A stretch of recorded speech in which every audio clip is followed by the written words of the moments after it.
This week, the Clarets take on the greed of the Premier League as they go to Old Trafford looking to extend their unbeaten run to 5 games. This is the Nona Never podcast.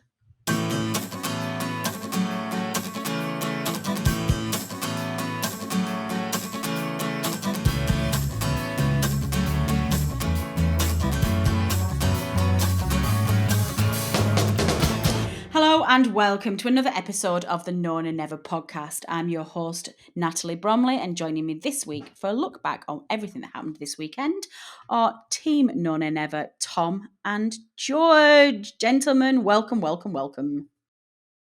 Good evening. Evening, Natalie. Nice to be back. How are you? I'm very well, thank you. I thought I'd lost you both for a second. I thought I was on my own. I was like, guys, Team Nona Never have left me and gone to join a super duper podcast league to get paid trillions a week.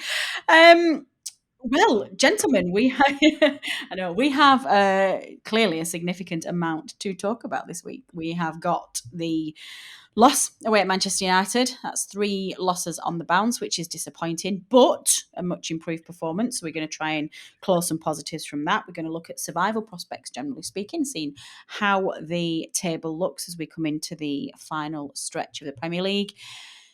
And then we're going to talk about the talking point that's overshadowed everything. And that is, of course, the news that the 6 greedy expletive clubs at the top of, well, not even at the top of the Premier League, that's the biggest joke of it. The 6 greedy Judas clubs from the Premier League have broke away and intend to join this super duper elite European Super League nonsense and get paid millions and millions of pounds to play each other in a closed shop. So we're going to have a look at that because I think we're going to have a few things to say. But we don't care about Super Duper League because at the moment we care about the Clarets. Tom, it was a defeat in the end. We were quite confident going there. But considering some of the performances of late, particularly the collapses against Southampton and against Newcastle, a very, very much improved performance, I thought. Yeah, I think when you go into places like this, especially the form that they're in, Man United, I think there's 5 wins on the trot now in the league, won a few in Europe as well. The main thing is the performance. You've got to go. If you go there and you put in a bad performance, you're going to get a slap in. If you go there and put in a good performance, you're probably going to get beat, but it gives you a bit of something to work on. And especially, as you say, a couple of, I wouldn't say they're the worst performances of the season, but certainly, obviously, lacking the kind of solidity that we're usually used to seeing.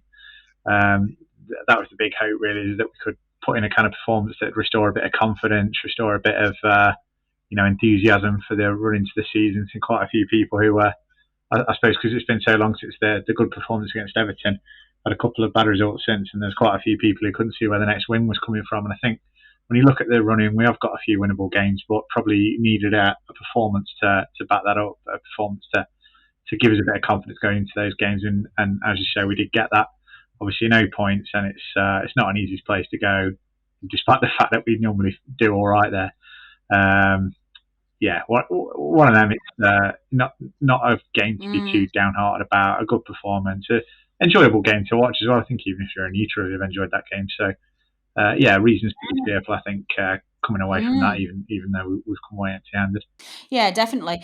George, a quite surprising change of formation from Dash. He opted to go 4-5-1, which we've not seen for quite some time, beefing up that midfield, which we've been saying for a good few weeks now, desperately needed it, and opting to play, quite frankly, a spectacular Chris Woods up front. And for once, that it wasn't even, I don't even think it was a gamble, but his change of tactics and his change of approach to the game and his willingness to be adaptable really paid off, I thought.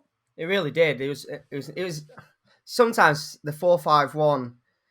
It leaves a lot to be desired, especially with our team. I saw Jamie Smith tweeted something about we're using a Hendrickian number 10 role again, which I like to see, because I think with the likes of Jeff Hendrick, when we have turned to 4-5-1 in the past, it's not particularly worked. We've completely isolated the striker. There's a few good games when Arfield played there, Tottenham away, when we drew 1-1 at Wembley. But apart from that, it's never really worked that well. But at the weekend, I thought all 3 midfielders were excellent. Brownhill, putting a right shift between linking up the midfield in the attack. And it just did work all the way through the game. And it worked like a 4-5-1 should do. We were tight, but then going forward, we sort of opened up a bit and we had players up there with Wood. So I think if we're looking to use that formation a bit more in the future, there was only positives from the game, really. And obviously, as we all know, the 3-1 scoreline was a bit of a skewed display of what the game actually saw. A 2-1 would have been fair. Yeah, that's true. I think you often see this, don't you? You know, when a team's pushing forward in the end to try and get something from the game, you do leave yourself exposed at the back, and I've got absolutely no problem with that. I'd much rather us go down 3-1 and at least try and get something from the game than just try and defend a 2-1 defeat and not even go for it. So there's no qualms from me. Tom, just how impressive for you was Chris Wood? Because for me, it was one of the best games he's played for us this season.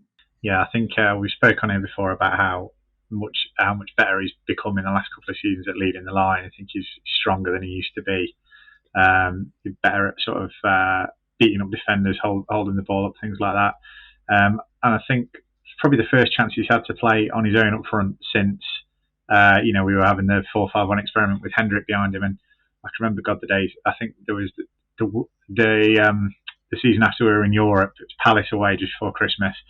I remember I was in a pub with my dad pre-game, got the team up. We saw Hendrick was playing behind Wood and thought, right, that's it, we're getting nothing today. And I think that was even worse than the 5-1 against Everton a few weeks later, that performance. We really were dreadful.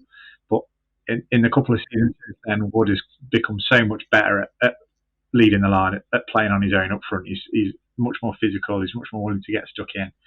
He holds it up a lot better. And yeah, it was a fantastic sort of lone striker's performance. He didn't give the defenders a minute's peace. He was holding it up. He was laying it off, making good runs.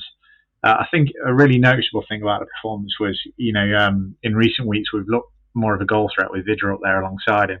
Yeah. And probably the worry was when you saw that we were playing 4-5-1, where's the goal threat going to be? With no Vidra, where's the outball? But Wood really did that job fantastically well on his own. Obviously, a toenail away from giving us a really early lead. Probably obviously we know the big flaw in his game is his inability to stay on side sometimes, and it came to haunt us a few times in the first half. But yeah, it was a fantastic performance, and I thought, as George alluded to before, we saw, as well as Wood playing that number 9 role better. I think having Brownhill playing the sort of what we'll loosely term the Hendrick role was good to see as well. I think Brownhill looks a better player there when people behind him to cover. So yeah, it was a fantastic lone striker performance from Wood, and as George said as well, it gives you sort of a bit of confidence that perhaps we have got this formation in our arsenal now in games where it might be a bit more appropriate to go 5 in midfield. Say if we go to that Fulham game in a couple of weeks' time with a good victory against Wolves under our belt, and we only need to go there and get a point, you'd be quite satisfied to see us line up 4-5-1 there, perhaps. So yeah, always good to have a bit more versatility. And I thought after complaining last week that Newcastle, the big problem was the lack of options, the lack of versatility. Thought we had a bit more of that on Sunday, so that was good to see. Yeah, it really was. And I think, I'm still a bit gutted about that goal. I'm sure at some point in the season there's been goals that have gone in our favour that way, but it did seem so painfully close. I think my only beef with that goal was it just seems to me that every single time there's an offside decision in the Premier League, like VAR, like they draw the lines, they spend absolutely ages trying to figure out whether it's offside. And they seem to draw the conclusion for Burnley like very, very quickly. So straight away it's like, oh, it's Burnley, crack on lads, it's bound to be offside. So that irked me a little bit. It's like, how many times have we seen a 5-minute decision where all these lines are drawn to try and see if we can make sure it's onside or offside? And we don't seem to be afforded that same luxury. But never mind, it's not the first time we've been deprived of something. The other change for me, George, which really impressed me and I think added to the stability and the renewed confidence of the team was Jack Cork back in the side. For me, he just makes a massive difference to that midfield when he's playing. Yeah, he's an absolute trooper of a player, and I think he's been so undervalued. Trooper. He's been so undervalued as well by probably both fans of other clubs and Burnley fans alike for years. Like he's just such an engine in the midfield, and he has got a proper class about him and a knack of winning the ball back and just playing it forward at times. And there's a reason he got called up for England. Like, yeah, we were doing really well at the time in our European season and we were going well in the league, but still he had to produce that quality on the pitch. And he was rightfully called up for England. And obviously he's getting a bit old now. That's not going to happen again. But for the time being for us, I think he's definitely knocking on the door to start every week. I know he's had his injuries, and that's why he's coming back into the team. But he was superb at the weekend, and he just adds a touch of class in midfield, a touch of maybe calmness and reassurance in there that maybe Brownhill, with the lack of experience, Yeah. lacks at times. And I think we've noticed that recently. Sometimes midfield just gets a bit overrun, and I think there's probably a lot to say for stuff that we don't hear as fans. Is probably him like organising the midfield and just that sort of knack he has with Westwood or with his midfield partner that we probably don't even realise and don't even notice at times. But I think when he's in a team, you can certainly notice a reassurance about the midfield. And maybe we're not always the most attacking of sides, but we certainly look a bit more solid. And he's crucial to that core of the team. You know, Pope, the centre backs, and Cork. And I think if you've got build a team around that at the moment, we'll struggle to go down. Hopefully. Oh God! Oh Jesus Christ! I can't do the maths again. I keep going. I'm driving poor Tom insane in our group chat. 1 minute I'll go from being like, "No, we're so safe. It's absolutely fine. You know, Fulham have got to win 3 games and we've got to lose 3 games." Blah blah blah. And Tom's like, "Yes, Natalie." And then literally 5 minutes later, I'm like, "Oh my God, we're going down. We're absolutely going down. Fulham are going to win all of their games." And Tom's just like, "For the love of God, woman, will you shut up?" So yeah, it's. I said this on Twitter. I'm going to release some of our group chat at the end of the season just for the lols. So one player that we've been a little bit unsure about so far, but is another forced change due to injuries. Young Pharrell Williams, as I like to call him in goals, Bailey Peacock Farrell. I think it showed a little bit of nerves in the opening few seconds of the game, but actually, by the second half of the game, I thought he was starting to show a little bit more composure and a bit more confidence. I think that's fair. Yeah, it's quite impressed with him actually. I'm Mm, not a big fan of his. That's from what we heard from Leeds fans, he's a bit hit and miss. I've seen him play for Northern Ireland, and occasionally he looks fantastic, and occasionally he looks absolutely terrible. And he's that has kind of been mirrored in his performances for us. I think in the League Cup games he didn't really do anything wrong, but then that Man City game, I know none of the 5 goals were his fault, but I think he was lucky not to score 2 own goals. I think VAR saved him twice, and he really did look bereft of confidence in that one. So I was a little bit nervous, for these, not having Pope for these 2 games, especially Man United. I thought we were going to get a bit of a hiding, but I mean, it wasn't at fault for either of the goals against Newcastle. He wasn't at fault for any of the goals on Sunday. Made a couple of yeah, smart saves. The one from Fernandez with his legs, I think, near the end. Was it Fernandez? Somebody at the back post. He good block with his legs. Very pesky, you might say, using his legs to save it. So yeah, there's something there. I think there's definitely a bit of talent there. I wonder how much of it is confidence and how much of it is that being able to kind of stand up and be counted. So getting minutes in the Premier League is only going to help him with that. It would be nice if he had he could get a victory and a couple of clean sheets under his belt. But he's played some big games this season, and I think that was a much improved performance to what we saw at the Etihad earlier in the season. So yeah, it can only be a good thing. Yeah, I suppose we'll have to see what happens with regard to the keeper situation in the summer. Obviously, while Pope's here, he's not going to be number one, but perhaps he's doing himself a bit of a few favours if Pope does end up going in the summer. So yeah, encouraging performance. I think I was a little bit worried about these couple of games with him in goal, but he's proved me wrong. yeah. I think one of the things, there was a save he gave late on where he could have easily given a penalty, and you'll all know which one I mean. Where I think the commentators were particularly applauding him because I think he came out to it and deliberately kept like his arms and everything together and went very very rigid to make sure he didn't give away a penalty. And the United players were absolutely screaming for one. It was just like, behave, sit down. But for him to have that confidence to spot that opportunity and understand the risk and to take evasive action, I thought maybe the player we saw a couple of games ago wouldn't be able to do that, particularly at Old Trafford as well. So I was pretty impressed with him.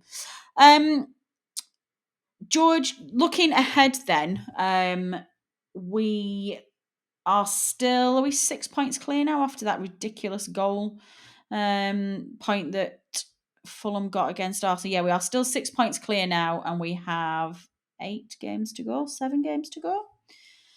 Let's have a look, people, while we're doing this. I guess after the weekend, I think it was a bit of a funny game, a funny week, Sunday for us, wasn't it, George? In that, obviously, at one point it looked like Fulham were getting a bonus away win at Arsenal, which would have reduced our deficit to what, 4 points with them still to play. And it was starting to look a little bit bleak, but I wonder whether that equalised by Arsenal has just done enough just to keep them far enough away from us. How are you feeling relegation battle-wise? Yeah, it'd have been a real sucker punch for Fulham at the weekend, that one. I think if they'd have got a win there, you just never know. Magic happens at the end of the season. Teams get out of it, they put a run together. I think that really will have been a sucker punch. I'm just looking at the fixtures remaining now, and obviously Fulham have got a few less than us, and I think that they've only got maybe 3 winnable games in a normal scenario. I mean, we all know the big six don't care about the league now, but we'll talk about that later. So they've got probably 3 winnable games: Burnley, Southampton, Newcastle. Whereas looking at our fixture list, we've got 5: Wolves, West Ham, Fulham, Leeds, Sheffield United. And I think that final game of the season is it's a nice money in the bank for us. That we can cash that in if needed. If needed, in case of emergency, smash that glass. Go to Sheffield United away at the end of the season, and if our survival, laid on that game, I have more than enough confidence that the likes of Tarks, Daesh as manager, Ben Mee, they would win that game. It was just thinking back to the Charlton away game a few years ago, win the league on the final day. I'm more than confident that the players would be up for that and going to Sheffield United and give them a bit of a hiding. So I think we should be fine. 6 points should be good, but at the end of the day, it's still been a rubbish season. So it's nothing to be that overjoyed about. I'm not going to be parading down the streets, but at least it's survival in a bit of a dodgy season. See what next season brings, if it even exists. Yeah, I mean, I think now I've actually got the table up and I'm able to do my homework. Yeah, it's we've got 6 games left and Fulham have got 5, so they've got to. They're 6 points behind us, so they've got to win. Well, actually, I suppose goal difference could do it. They've got to win 2 and we've got to lose 2 with a goal deficit swing to go above us on goal difference, and then they've got to better us in every single fixture with us still to play them. So I think the odds are definitely in our favour. And I think you're right. Well, you keep saying that though, George. You keep talking about Fulham's tricky run, but they've put up a real fight in some of those games.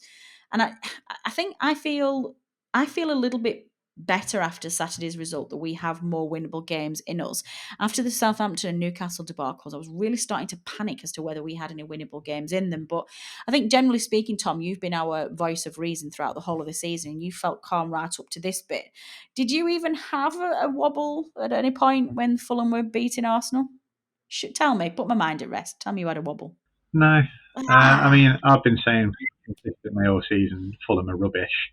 I don't know if you watched the game, how they were 1-0 up. I think they had one shot in the whole game. They got a penalty that was shall we say, bought the penalty. Yeah. Arsenal had a goal disallowed for someone to turn over being offside. The penalty was about as offside as the goal that was disallowed. It's arbitrary whether or not they give them because it depends when they want to freeze frame it. Very lucky to get the penalty. I mean, Arsenal are rubbish. We know that we know that they're in no great shapes, but Fulham were crap as well. I mean, I'm not worried about them at all. I mean, I keep saying this, but for all people say they're playing well, they don't win any games. They won 5 of the first 33, so they've got to win 3 of the last 5 to stay up. I've got absolutely no idea where that's coming from. The performance against Arsenal wasn't great. I mean, obviously it's a good point for them, and they dug in well when they got the goal, but they were very, very fortunate to be 1-0 up. And watched them the week before against Wolves, that they let in another last-minute goal in that one. No, I'm not worried about them at all. I'd be absolutely amazed if they. I mean, even if they'd have won and we'd have lost, with 4 points above them, we've got a game in hand. I don't rate them all. I don't see the hype, and I'll be amazed if they can turn around a 6-point deficit on us playing a game less. If we go there and we don't lose, then we're as good as safe with regards to Fulham, in my opinion. Yeah. So I guess on the flip side then, do we need to start worried about a slight late surge from West Brom? They're only 3 points behind Fulham now with 2 games in hand. George, why are you laughing at me? This is I had to unmute myself just to This laugh at is you then, listen. Natalie. I'm I'm sorry. trying to put forward some topics for conversation here, George. God, do you know this is what I've got to put up with listeners? They just laugh at me all the time. Listen, it's a valid point. So at the moment, West Brom have got 2 games in hand on Fulham, and they're only 3 points behind them. If, and I know it's an if, but they've won their last 2 games. If they won those 2 games, they would be on 30 points and just 3 points behind us. Albeit we would have a game in hand on them. So I think it's a legitimate question to ask. If you've been saying, George, at some points this season that you were concerned about relegation. I think there's possibly an argument that we should be more concerned about West Brom than Fulham. I'm just Come looking on, now, George. but Humour take me. this into account, right? Their goal difference is awful. It's 11, it's 12 goals It worse is. than That's us. So true. you've got to take another point into the equation there. They've got one more Yeah. point in there that they need to True. get. Maybe they've been showing decent signs lately, but I mean, it's a hell of a lot of points to make up that. If we win one game, I can't see how West Brom are going to make up 12 points on us if we get to 36. I think we Agreed. just need one Yeah. win. And No, I do that's agree. with I do Fulham agree with and that. West Brom. I think we just need one win and we're safe because One I win, think we're Fulham done. are tried. I think they've been lucky to get to 27 points. Like Tom says, they just don't win games. So for them to win 3 of the last 5, if they do that, then fair play to them. Very true. And we deserve to go down for throwing away the leads. Well, they've got 7. They've got 7 games left. West Brom, yeah. So West Brom have got 7 games to go. I'm just looking at their fixtures now, actually, because they've just had a bit of a resurgence now. But they've got to play. Ooh, Leicester. That's not nice. They've got to play Leicester, Villa, Wolves, Arsenal, Liverpool, West Ham, and Leeds. Yeah, they're not nice fixtures. They are not nice fixtures. So West Ham and Leeds are the only winnable Yeah, ones there on yeah, paper. exactly. Yeah. Okay, that's fine. That's a tough run into You them. scoffed, Unlucky West George, Brom, you're but we've down. got to. Sometimes you've got to ask the questions just so you can discount them. Do you know? Honestly, listeners, this is. Yeah, plus it makes us look good and we can feel safe now. Yeah. That's true. I mean, it is quite interesting to think that we might. I think I might have mentioned this in the podcast before. In Casa del Bromley, we tend to look at a benchmark of winning 10 games. If there's very few teams that go down if they've won 10 games. I think one more win in us, and that puts us on 9, which is probably close enough with the dross that they've got this season. Tom, I mean.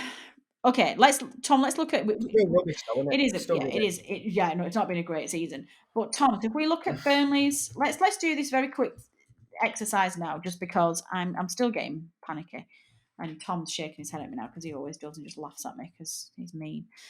See, this is what I mean, listeners. I'm going to give you like a bit of a behind the scenes now. Everybody thinks that Tom Claret is Tom Whittaker is a big angel and that he's the saviour, and he's not. He's mean. He isn't really. Right, Burnley's fixtures. So we have Wolves on Sunday. Hang on, my screen's not loading. This is terrible, terrible radio. Wolves on Sunday, West Ham, Fulham, Leeds, Liverpool, and Sheffield United. Tom, there's got to be at least 2 winnable games in that, I've got to say. Surely. Yeah, watching Wolves recently, they beat Fulham 1-0, they beat Sheffield United 1-0. Weren't any great shakes in either. They're beatable. I mean, I'm not saying we'll go there and definitely win, but they're beatable. By the time we play Leeds, they'll be mid-table. They won't have anything to play for. West Ham, that'd be a tricky game, but they lost to Newcastle on Saturday, or Friday, whenever it was. So they're by no means invincible. I agree with George. Sheffield United, that is the exact fixture you want on the last day of the season if you've still got any points that you need to pick up. And then Fulham, I mean, we wiped the floor with them in the FA Cup game. I know 2 different teams that the lineups won't be the same when we play them in the league, but quite lucky to get a point off us at the turf. And if we have to go down there and win, I'm not. It's not an insurmountable prospect. I wouldn't have thought. I think they've lost about 3 or 4 at home on the spin as well. So yeah, I mean, of those remaining fixtures, probably say you couldn't see us beating Liverpool. Yeah, I agree. West Ham is going to be a difficult game, but the rest are winnable. So I think like if your benchmark is 10, if you can, we've won 8 of 32, I think you can get 1 or 2 out of the last 6, and even if you pick up a couple of points here and there, draw at Wolves, draw against Leeds, draw against West Ham or whatever, that's three more points that you need into it. So yeah, I'm not worried at all. Good stuff. Okay, I think that's all we have to talk about on the game against the Greed. So let's move on. Let's rip off that band-aid and let's open the can of worms and let's discuss the only topic of conversation which is being recorded today. Now, we are recording this podcast on Monday night, ready for Tuesday launch. And Sunday, obviously, the announcement came through that 6 of England's elite clubs are forming a breakaway league, this super duper fancy pants, ridiculous European Super League. They want their cake and eat it. They're taking all their money, they're taking all of their players and their top managers and their facilities and entering into some ridiculous contracts with the as founder clubs of the Super League, guaranteed something like £3.5 billion I saw somewhere in terms of investment in their infrastructure and essentially the start of this league. The idea being that they will play midweek games and it'll be closed shop, no relegation, no promotion out of it, and it's their own version of the Champions League. So they will turn their back on the Champions League and they will play the Super League instead. Quite rightly as well, met with widespread condemnation by pretty much everybody, including the fans of some of those clubs themselves, and has basically turned the last 24 hours into a pretty dark day for football as we know it. George, I'm going to start with you. You being the youngest member of Known and Ever, our little baby of the group, you've obviously known Burnley playing the majority of your life, playing the upper leagues, and you've seen most of your football post 92. Actually, all of your football post 92, which is quite depressing, in terms of Premier League money. So you don't really know anything different, but obviously the rest of us do know and remember pre 92 football. I guess I don't even know where to start other than what was your immediate reaction and what are your thoughts 24 hours in? Yeah, I just thought the same thing. I was thinking, where am I going to start here? And I was like, I have no idea. There's just so many alleys to go down here. I mean, Yeah. there's the fact that this will just collapse the football pyramid. But I think immediately the thing we can touch on is before even all these plans go into place and happen, the Premier League right now, it's pointless, absolutely pointless. The integrity's gone. Yeah. They've completely undermined the competition tonight. They've just gone 1-0 up against Leeds. Who cares? Like Tom says, they're one step closer to the Champions League that they won't be competing in. It's just absolutely a joke. They've brought into disrepute the Premier League, the FA Cup that they're still competing in. I think there's the League Cup final this weekend. That's been brought into disrepute. It should be postponed. The Champions League has been brought into disrepute. It's all pointless and meaningless. And it just leaves you as a fan just feeling so sick. And I think it's just a double whammy after the last season of being football without fans, basically. And people have fallen out of love with football as it is. And it's tough to watch as it is, never mind with the fact that these games now are pointless. I found it quite funny that Sky, who obviously are not going to be the broadcast partners for this new league, have rightly been criticising it. And Neville and Carragher were on the pre-game, and they just said, just before they went, and it's live, and they went, this game is pointless. It means nothing in a year's time. And I thought, well, that's not quite selling it. There might be a few people turning the TVs off, but rightly so, because I think that's just the first point I wanted to touch on. It's all pointless. And it's sad, really sad. Yeah, it is. It is really sad, and I think that the ramifications of this are going to go on for quite some time now. Tom, for me, just the immediate sadness is not. I wasn't shocked to see that this was going to happen, and just the idea that there's this level of greed and corruption in football didn't surprise me in the slightest, because of course it's there, and there is somewhat of an irony to the Premier League and Sky Sports calling foul play and greed. I think there's a bit of an irony there that we need to put aside for one moment. But for me, I think the saddest fact of it is that it's the loss of the dream for me. I think this is how I sum it up. Yes, the Premier League is a beast now, and it's not fair, and it's skewed too much towards the top 6 teams, and there isn't a fair distribution of money, and the Premier League could do a hell of a lot better in getting that money distributed down the football pyramid. But there is still the dream. There's a dream that the championship, at the end of the championship, you can either get promoted to, or you go into a playoff at Wembley to get into the Premier League. There is a dream that a Burnley could play for 8 years out of 11 in the Premier League and play away at Old Trafford every season. And there's also a dream that a Leicester can have the stars aligned one season and win the Premier League against all odds and beat those so-called top six teams. And actually, one really very convenient fact that Spurs have forgotten in their history is that there's also the dream that a team like Spurs could work and work and work and work and build and muscle themselves into that top six to replace other sides that traditionally would have been there and be that top six side themselves. And you take this away, and that dream has gone. And you think, well, without all of that, what do we play for anymore? Yeah, I think the first sort of thing to say about it all is that whatever way this goes, whether these teams stay in our league, whether they go from our league, whether this European Super League is a success or not, it's changed forever now. They've finally, as you say, it's been building and building. We've heard things about Project Big Picture and this, that, and the other in the last couple of years, and they've finally played their hand now, and things are going to change irrevocably. And it's sad because, like you say, we've enjoyed being in the Premier League these last few years. We've had some great memories. We've been to these big grounds and had some fantastic wins and great days out. I think obviously we're in the early stages of it. We don't know what it's going to look like yet. We know the Premier League clubs, the other 14 clubs, are meeting tomorrow to kind of discuss the Premier League's response to this. It's going to end one of two ways. Either these clubs are going to stay in the league.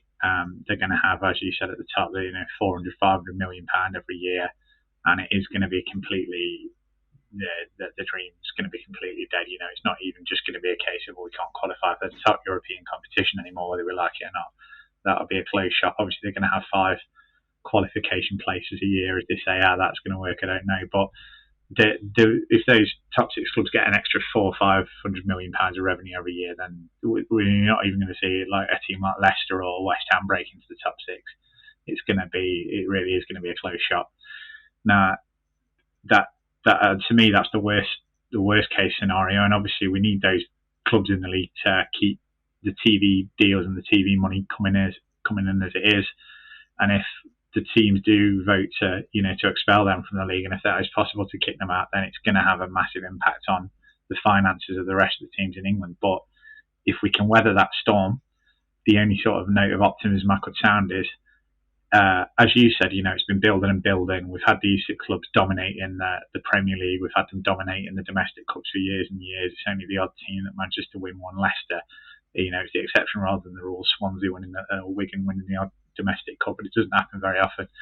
The sort of note of hope that I'd have is if we kick these top 6 teams out, and I really hope we do. I'd absolutely love to be shot at them. I'd love them to leave and join this league, and it to blow up in their faces and then have to come back with the tails between their legs and try and break the stranglehold they've got on English football at the minute. But if we do get rid of them and we can weather the storm and let's have it right, English football, if those 6 go, are really going to have to put their finances in order. There's going to be a massive drop in the money that's flowing around the game. The wages are going to go down. Clubs like ours are going to have to sell players if we want to survive. We're going to have to cut our cloth massively if we want to survive and even thrive. But once the dust has settled on that, once that's happened, the note of optimism that I'd sound about it all is, imagine a league where, Burnley can, not just hope to sneak into 7th and sneak into Europa League qualifiers. Imagine if we'd had that season without these top 6 clubs, we would have won the league. Imagine, in English football, where these 6 clubs have, they've buggered off, and we can challenge for the Champions League, whatever the Champions League looks like without the top clubs. But we could be, we could have realistic ambitions of being a top half Premier League club. We could have realistic ambitions of really being a better team. And you can have the argument, oh well, well, it's not the top tier anymore. Man United, Liverpool. I mean, maybe that is the top tier of football, if that's what you like. But I mean, that isn't football, is it? That would just be a series of glorified exhibition matches. Who wants to be able to tell their grandchildren that they've lifted the European Super League trophy? Nobody cares. No one's interested in that. The champions of England, champions. These are the historical trophies that people want to lift. And yeah, you can say, well, we were not doing it as Man United. We were the best of the rest. I don't care. At the minute, the best you can hope for is to be the best of the rest. Anyway, I'd absolutely love to get rid of these 6. I'd love to have a competitive league. I'd love to go back to a time when anyone can win the league. When you could put a decent team together, you can craft it on a budget that's not ridiculous. You don't have to buy it like Blackburn did. You can, if you manage your team well and you put a decent squad together, you've got doing something. You know what I mean? That's what I'd love to get back to. And that the only sort of note of optimism that I'd strike based on all of this is, once we've got past that initial crash, if we do get rid of these 6 clubs, then we have got the chance to restore English football to, the kind of game where it is possible, where someone other than these 6 clubs can really build a team and really build a legacy. And for me, that would be better for our club. But there's a lot of ifs and buts in that, whether the Premier League as a whole is going to have the cojones to get rid of these 6 clubs. I don't know whether it's going to be financially viable to carry on playing without them. I don't know. But if we keep them, then it is dead. If we keep them, then we've signed it off to them forevermore. So for me, we've got to bite the bullet and exist in a post top 6 English league, whatever that looks like. But I guess more things will come out. There's a lot of, pretty much everybody apart from the billionaire owners of these clubs is opposed to it. So maybe that'll have some bearing somewhere down the line. Fingers crossed. Let's maintain a united front against it. Let's all be optimistic and let's see what comes out in the wash. But yeah, whatever way you look at it, that it's changed football irrevocably, and it is a sad day. As you said, it's made me really sad today reading all about it. Well said, Tom. I feel a bit emotional listening to that. That was, that was perfect. That was exactly everything articulated, exactly how I felt today. Sometimes you're just reading everything that's happened today with some disillusion and you just think, I don't know how I feel about this. I don't know where to start. And George, you and I said at the top of this segment that where do we start with this? And Tom's just absolutely nailed it. George, for you, to me, this is potentially going to be the ultimate club versus country decider. There's a lot of talk at the moment where UEFA and FIFA are fully intending on banning any players who play in the Super League from playing at international level, which will include World Cups and the Euros. This club versus country debate has been going on for ages. There's always been a bit of a war between fan and player about the effort and the amount of pride that some players take in playing for their country as opposed to their clubs where they make a lot of money. George, you're Harry Kane. You continue. Yes, I'm giving you the title of Harry Kane. George is now dancing around his living room. Imagine you're Harry Kane for 1 minute and you are currently the England captain and you have the potential to take England to a Euros and a World Cup, and you have that taken away from you. You can no longer ever act as an England captain. You can never walk your side out again at Wembley. But in exchange for that, you get to play in a Super League for your club for 50 million quid a year. Do you care if you're Harry Kane that you can never play for your country again? I know Wayne Rooney came out today and said that there was no way he would ever give up playing for his country, which is a bold statement and it's a very admirable sentiment. But whether or not he would be, it's very different saying that when you retired and you're at manager level as opposed to being Harry Kane now. But if you're Harry Kane, what do you do here? If you are faced with the prospect of never being able to play for your country again, do you care? I think it's really tough to judge the players here. I think, like you just alluded to, again, watching the pre-match coverage today with Neville and Carragher, that these two have been the most vocal proponents against the Super League since last night. They really do hate the idea. And Carragher has always been a man of the working class. He stood up for the dock workers in Liverpool. He's always been on the side of the trade unions in Liverpool. He's done a lot off the pitch in that aspect.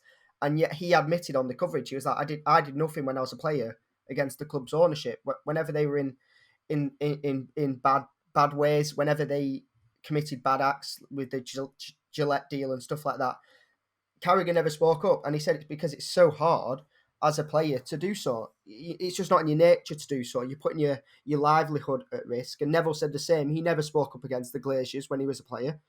And these are two of the most outspoken pundits now, two of the most, I'd say, principled people in the sort of punditry game, and yet they never spoke up. So I think it's really difficult to judge the likes of Harry Kane, and I don't expect them to speak up. To be honest, I think we've not heard it yet. I don't expect to hear it. At the end of the day, these players are professionals for 15, maybe even 10 years of their life at the top level.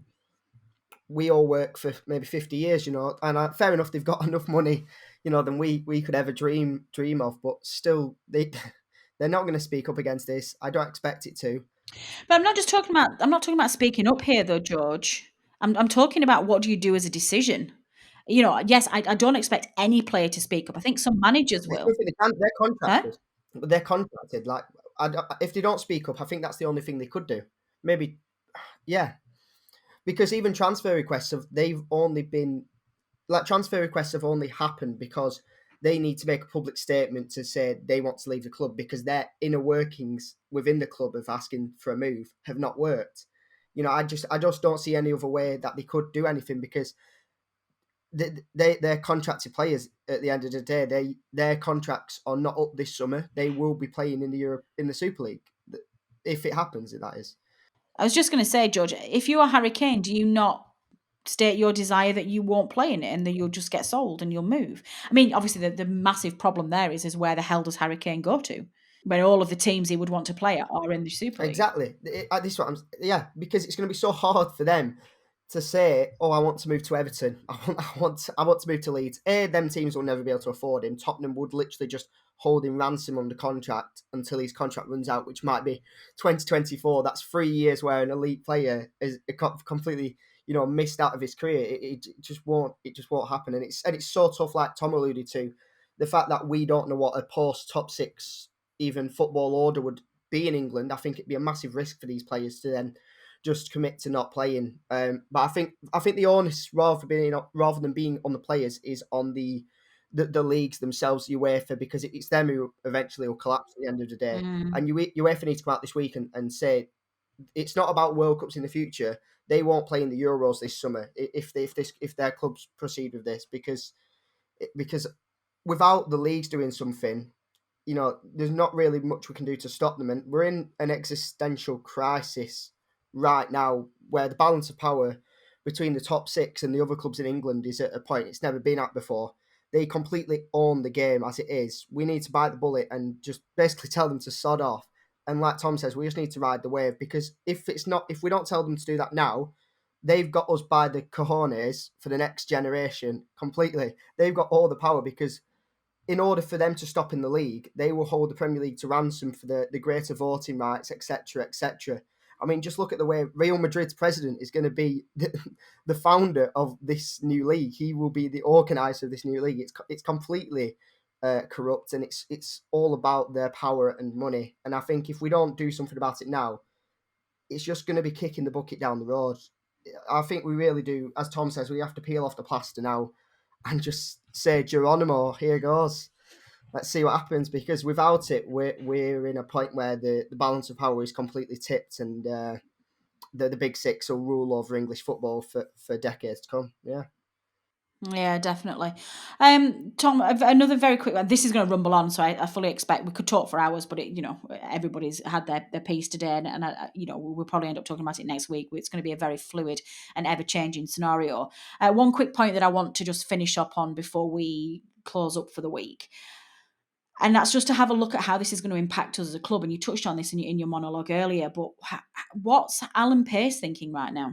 He's only just bought, a matter of 4 months ago, a football club with the idea of growing it and trying to be competitive and making more commercial opportunities. This now puts ALK in a really vulnerable position, doesn't it? And therefore us. Yeah, I have to say, first of all, I don't have a great deal of sympathy for whatever happens to Alan Pace as a result of this, because he's cut from the same cloth that these top six, these owners are. He'll feel the exact same way about it. He's not bought us because he's a massive Burnley fan and he's been stood on the long side for 30 years. He's bought us because he wants to make money out of us. And if he was in the same position, he'd be doing the exact same thing. I don't have any doubts about that. Now, obviously, he'll be a bit gutted, I should think, today, because he's obviously bought in at a bad time. He's leveraged a bit of debt onto the club to make this purchase, and in seasons gone by, could have used the Premier League money to to manage that debt. But now I think we've got another year of the current Premier League TV deal, and then we're going to have a serious look at what comes after that. Now, obviously, we've kind of got two scenarios, it looks like, at the minute. We can either say sayonara to this lot and bite the bullet, as I said, of a massively reduced TV deal next time. And with that, how manageable is our debt situation then? As I say, we're going to have to massively slash wages. We're going to have to let players go. Are we then a sustainable going concern as a Premier League club? Arguable. And it's not as if we're going to have loads of ticket money coming through the gates to make up the shortfall. So our financial plan is very much dependent on this Premier League TV money. Would you have parachute payments after that? Probably not. Certainly not in the form they are now. The other option is to roll over and say, yeah, please stay in the league. You can have whatever you want. Let's just try and keep as much of the TV money coming into the Premier League as possible.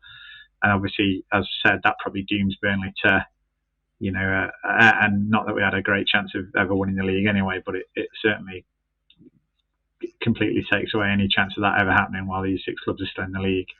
Now, if you're Alan Pace, which option are you looking at? I strongly suspect he'll be looking at the option that keeps the most money coming into the club. So he'll be looking at option B. As I say, I think it's short-sighted and it's a massive mistake in terms of where we are as a sporting concern. Our chances of winning silverware, of watching, entertaining, winning football, etc., etc. But as I say, he's cut from the same cloth, I think. So what he'll be worrying about is the bottom line, and he'll be taking the option that makes Burnley Football Club and by extension him the most money. So I have to say from a Burnley point of view, I'd much rather that we got rid of these six out of the league now and see where we are in 10, 20 years down the line. We might have to bite the bullet. We might drop out of the Premier League in the short term, but we'd have something to aim at. We'd have a bit more hope for the future, in my opinion, in the long term. But from Alan Pace's point of view, I think it'll be very much the opposite. I think it'll be the short term. Let's try and keep as much money back as we can. Yeah, I equally worry, Tom, about what Alan Pace is going to do. I think listening to Steve Parish as well on the Monday Night Football earlier, I think he was naive. I think he was definitely maybe protecting his own back before making any major statements at the moment. He was talking about how they need to reincorporate these top six, see what their concerns were. And I think it's just a completely naive approach. I think we're at a point now where these top six clubs, and realistically, it's these top six owners, it's their owners. We're like bringing down Liverpool and all that with this, but realistically, at the end of the day, it's John Henry and it's the owners. It's just a shame that Liverpool's name has to be attached to all that because it's not the fans' fault. It's nothing but the owners' fault.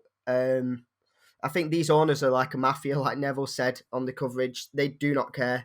The Glazers are coming to United and absolutely strip the club bare. The stadium's falling apart there at Old Trafford, this absolute behemoth of English football. And you don't invest any money into the stadium. The steel's rusting around the ground. There's nothing going on for fans on a match day. There's loads of undeveloped land around Old Trafford. They literally do not care. And it's like it's come out today. They talk about the legacy fans and about how the greater good of the game is of secondary concern to them. They literally do not care, and it needs to be a point now where Alan Pace and the other Premier League owners need to be really, really tough on them, and they do need to expel them from the league. But I equally fear that it's not going to happen. And if we do bow down to these top six clubs now, that's the tipping point. That's the end of competitive football in England as we know it. So I think there's only one option here, and that's to kick these six clubs out of the league. But whether they do it or not, I doubt it. And I think it calls to a greater problem with the way that football's run in this country, with the lack of regulation. I mean, at the end of the day, it's all well and good saying, we need to look at the German system now, but other political parties have been calling for this for years and were not heard. And I think it's too little too late now. The UK government now is only bothering now that the Premier League taxes might be coming back to bite them in the bum. So it's up to the Premier League owners now, and it's up to the fans to make as much noise as we can. But it's just the same with it's with the COVID, it's going to be difficult to put much of a fight. I don't hold up much hope at the moment. Oh, indeed. And what a mess the football world has now found itself in. I think it goes without saying that everybody here at None and Everton, as well as everybody across the football world, it seems, we strongly oppose the new European Super League. We're absolutely disgusted by what these big six clubs in the Premier League, have done, and let's hope that this is brought to a swift end as soon as possible, because, quite frankly, this could end up being the end of the game that we love so much and have invested so much of our lives into, and it would just be an absolute travesty if all of that history was to be wiped out because of the greed of a small selection. That's all we've got time for this week. My thanks as ever go to everybody involved in preparing and putting together this week's podcast, to my colleagues Tom and George for giving up their time tonight to sit and talk through all the issues we've raised, for Band Joyce for our music for this week's edition, to producer Matt for editing and knitting all of this together, but finally to you, the listeners, for downloading and supporting this podcast. Your support is very much appreciated and we would not be here without you. Dave and I will be back on Friday to preview that game against Wolves at the weekend, and the rest of the team will be back for the analysis show probably next Tuesday, where we will carry on this debate about the Super League and hopefully have some kind of news for you that it is all over. Let's keep everything crossed. I've been Natalie Bromley. This has been the None and Never podcast. Until next time.